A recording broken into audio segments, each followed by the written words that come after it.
បាទខ្ញុំបាទសូមអនុញ្ញាតគ្រប់ជំរាបសួរត្រង់ឯកឧត្តមលោកជំទាវលោកស្រីអ្នកនាងកញ្ញាជនរួមជាតិក្នុងនិងក្រៅប្រទេសថ្ងៃនេះថ្ងៃទី4ខែ3ឆ្នាំ2026បាទខ្ញុំបាទតំណាងឲ្យអង្គភាព Hero Menu ប្រចាំនៅខេត្តពោធិ៍សាត់បានចុះមកយកព័ត៌មានដោយសារបងស្រី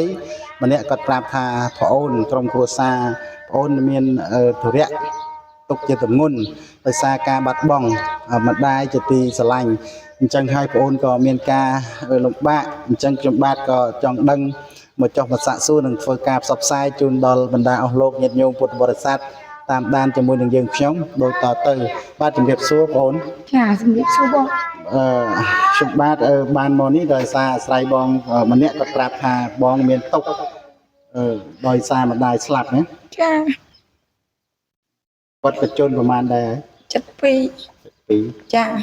ហើយជាបឋមខ្ញុំបាទអាភូមិនេះគេហៅភូមិអីដែរខ្នំបែកភូមិខ្នំបែកចាសង្កាត់លៀបក្រុងពោធិ៍សាត់ខេត្តពោធិ៍សាត់អញ្ចឹងគាត់មានដំណាក់កាលបានប្រហែលថ្ងៃហើយគាត់ខូចប្រហែលថ្ងៃហើយគាត់ខូចតាំងពីថ្ងៃសៅរ៍រហូតមកដល់ពេលនេះ4ថ្ងៃដល់អញ្ចឹងជីវភាពរបស់បងពេលនេះបច្ចុប្បន្ននេះកន្លងមកបងធ្វើការគេដែរគេហៅបងខ្ញុំរៀងចានវត្តតែខ្ញុំធ្វើសំណងបងធ្វើសំណងចាអញ្ចឹងនេះបងប្អូនយើងណាចាបាទជំរាបសួរបងចាជំរាបសួរបាទបងប្អូនឈ្មោះអ្វីដែរខ្ញុំឈ្មោះច័ន្ទលេតូចត្រូវជាកូនបងប្អូនយើងបង្កើតមែនទេចាបងប្អូនខ្ញុំបង្កើតឬថាបងស្រីថាប្អូនប្រកបមុខរបរអីដែររាល់ថ្ងៃខ្ញុំលេងចានវត្តលេងចានវត្តអីដែរមុនវត្តមនីរតនារាមហើយចុះគ្រួសារនោះមានការងារធ្វើអត់ថ្ងៃអត់ប្តីខ្ញុំស្វិតជើងមកជាហៀងស្វិតជើងចុះកូនឬថាកូនប្រហែល6នាក់មែនទេកូន6ទៅតាមបាត់2ទៀតវារៀនចំយំកូនចំយំហើយចុះនេះត្រូវទៅបងដែរបងខ្ញុំមកអស់បងចាចុះកូនបានរៀនសូត្រអត់បានរៀនខ្លះអត់ខ្លះលើដំណឹងថាប្អូនអត់មានដីស្រែដីរស់នៅអីអាស្រ័យទៅលើផ្ទះដីគេឲ្យនៅមែនទេចាដីសុំគេនៅផ្ទះជាបរដ្ឋឲ្យផ្ទះជាបរដ្ឋបងប្អូនយើងគាត់ទៅជាគ្នាឲ្យធ្វើឲ្យអញ្ចឹងពេលនេះបងអូនមានការទុកលំបាកយ៉ាងខ្លាំងហើយជីវភាពទី1ផ្ទះបងប្អូនគាត់ធ្វើឲ្យទេដីគាត់រស់នៅលើដីគេចាអញ្ចឹងក៏សូមខ្ញុំថ្ងៃនេះខ្ញុំបាទក៏សូមធ្វើការសំណាក់ខន្តីអធិស្ឋានដល់លោកអាជ្ញាធរដែនដីមន្ត្រីរាជការគ្រប់លំដាប់ជាន់ថ្នាក់ទាំងអស់ដែលស្ថិតនៅក្នុងខេត្តពោធិ៍សាត់និងបងប្អូនញាតិញោមពុទ្ធបរិស័ទចំណុះជើងវត្ត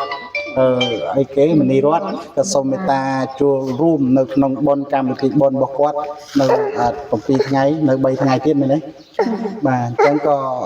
សូមញាតិញោមជួយដល់ពួកគាត់ផងព្រោះពេលនេះជីវភាពគាត់កំពុងតែមានការខ្វះខាតយ៉ាងខ្លាំងដោយសារជីវភាពអត់ទីទាល់បណ្ដាលឲ្យកូនអត់បានទៅរៀនទៅសូត្រទេបានខ្លះដោយសារម្ដាយអាស្រ័យនៅគ្នាគាត់នេះចាអូនរៀបរាប់ពីសូមការលៀងចាននោះឲ្យប្អូនគាត់ឯនេះបានអ្វីបរិភោគខ្ញុំទៅលៀងចានវត្តបានបាយបានហូបមកគាត់ឲ្យម្ដាយឲ្យប្តីកូននេះហូបអាណាក្រៀមទៅយើងទុកងាយទៅអាណាដែលយើងអាចទុកបានទុកណាពូចាហើយបានថវិកាបន្តិចតួចចឹងឲ្យកូនទៅរៀនខ្លះ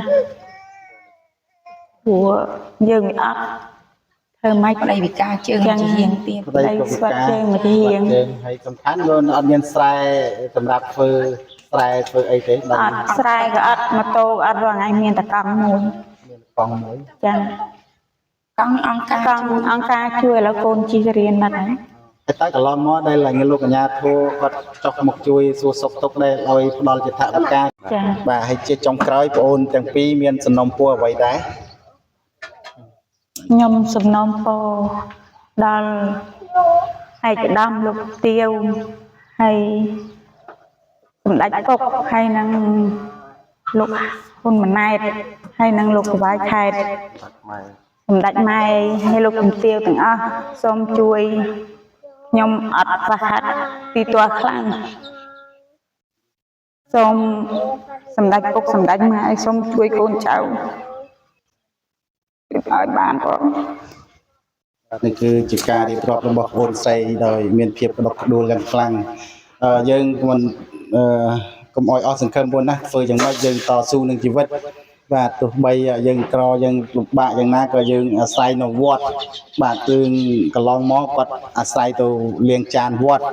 ទីអារាមវត្តនៅពេលដែលលាងចានហើយមកហូបអ្វីសេះសល់ដែលហូបកើតហ្នឹងក៏គាត់មកឲ្យកូនហូបអ្វីដែលចាត់ចែងទុកល្ងាចបានក៏ទុកពោះកូនគាត់ច្រើនណាស់រហូតដល់6នាក់ហើយខាងប្តីនេះវិញគាត់ការងារអីក៏គាត់ធ្វើដែរអញ្ចឹងក៏សូមសំណូមពរដល់បងប្អូនយើងនៅក្នុងខេត្តពោធិ៍សាត់ទាំងអស់ដែលសិនជាបងប្អូនណាត្រូវការកម្មករឬកម្លាំងក៏សូមតាក់ទងមកលេខប្អូនផ្ទាល់ប្អូនមានលេខមួយខ្សែទៀតទេមានតែមួយមានតែលេខមួយហ្នឹងណា096កតុយ002បាទដូចខ្ញុំបានរៀបរាប់នៅក្នុងហេតុការណ៍នេះអញ្ចឹងជាចុងក្រោយបងបានសំណូមពរអស់ហើយខ្ញុំក៏សូមលើកជំរាបដៃ10គ្រប់ដល់ទ្រង់ឯកឧត្តមលោកជំទាវជាពិសេសលោកគណៈអភិបាលនៃគណៈអភិបាលខេត្តពោធិ៍សាត់សូមលោកមេត្តាជួយដល់កូនចៅយើងផងទៅណាដែលស្ថិតនៅក្នុងក្រុងពោធិ៍សាត់សង្កាត់ពោធិ៍សាត់យើងហើយសូមថ្លែងនូវអំណរអរគុណហើយសង្ឃឹមថាអស់លោកស្រីញាតិញោមពុទ្ធបរិស័ទនៅក្នុងคลิปនេះបានឃើញហើយក៏សូមមេត្តាជួយដល់បងអូនផងបាទហើយជាចុងក្រោយខ្ញុំពុទ្ធសាស03ព្រមទាំងបងអូនស្រីក្មួយក៏សូមធ្វើការអនុញ្ញាតគ្រប់ជំរាបលាសូមអរព្រះគុណនិងសូមអរគុណ